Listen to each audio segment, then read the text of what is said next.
My name is Carolina Ramos, and I'm a native San Diegan. I'm a Mexican lesbian mother, and I'm the director of community programs at the San Diego LGBT Community Center. We were raised in a very traditional Mexican Catholic home. Went to Catholic school. Our whole life was the church, catechism, summer school at the church, so our whole life was church and home. And we were raised with a lot of racism, homophobia, so a lot of oppressive mechanisms were normalized in my house. So of course the whole idea of coming out was just not an option. I was about 11, 12, 13. I noticed that I had attraction toward little girls. I just thought they were beautiful. And at 13 I had girlfriends, not boyfriends, and there was something not right about that.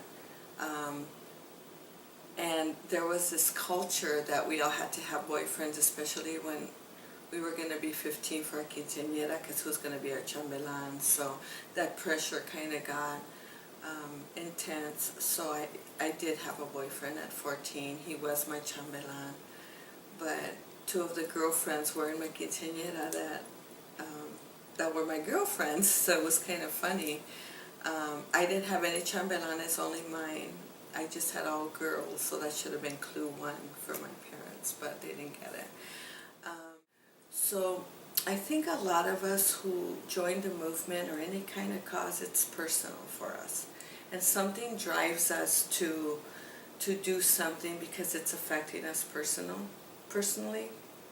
So I got on the phone, called the Gay and Lesbian Center, went over there. I was scared. Coming from such a sheltered life that I lived, that was just church and home, going out into the world was very scary. I searched for other moms who were lesbian, who had kids. And in that search I found a few, so we started a group. And that's how I started becoming an activist. So we just started gathering in my house. Most of us had boys around the same age, which was really interesting. And the way that started was they told me about this gathering of lesbians at Balboa Park, and so I went, and my son was playing with another little boy, and he's like, "That's my mom," and the other little boy says, "That's mine too, and she's a lesbian." And my son said, "Mine too," with this smile, like it brought him comfort. And that's when I said, "Oh no, we need to bring these kids together so they could see they're not the only ones, and us as parents, we need to connect too." So coming out for me was really hard, but being inside the LGBT community, I discovered a whole different world of oppressive mechanisms like racism, classism, sexism. And we believe that when you're in a marginalized community, that those things don't exist. Oh, no, no, no, no. The racism is amazing to me. And we're not immune from it because we're human beings. Even our LGBT community, who's marginalized, discriminated, and treated poorly, there's still people that discriminate against others.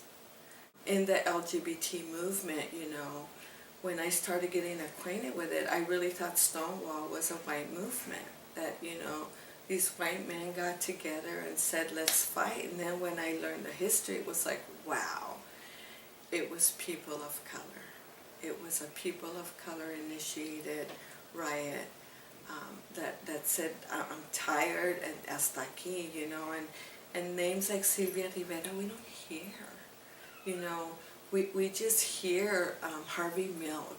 We hear, we just now recently started hearing more about Bayard Rustin. Why do we wait so long? Why aren't we educated? So those things really piss me off. And that's what lights a match under my butt. And it's like, we have work to do. And